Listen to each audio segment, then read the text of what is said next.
Saudara, gudang pabrik rokok di Kabupaten Malang, Jawa Timur terbakar pada Jumat malam.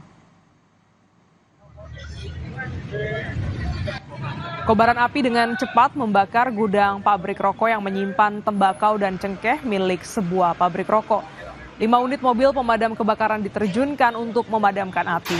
Kebakaran terjadi saat tidak ada aktivitas di gudang dan pintu gerbang gudang yang terkunci membuat warga dan petugas kesulitan untuk melakukan pengecekan kobaran api.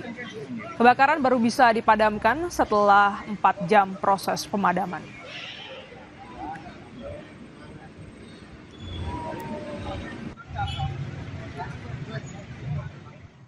Laga antara Persebaya Surabaya melawan Bali United di Stadion Gelora Bung Tomo, Surabaya pada Jumat malam sempat dihentikan wasit.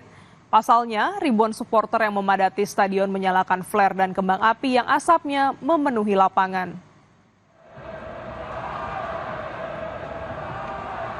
Kecewa tim kesayangannya Persebaya Surabaya kalah dari Bali United di laga pamungkas Liga 1 musim ini membuat supporter bonek meluapkan kekecewaannya. Ribuan supporter yang memadati Stadion Gelora Bung Tomo, Surabaya menyalakan flare dan kembang api di menit akhir pertandingan. Akibatnya asap memenuhi lapangan dan memaksa wasit menghentikan pertandingan.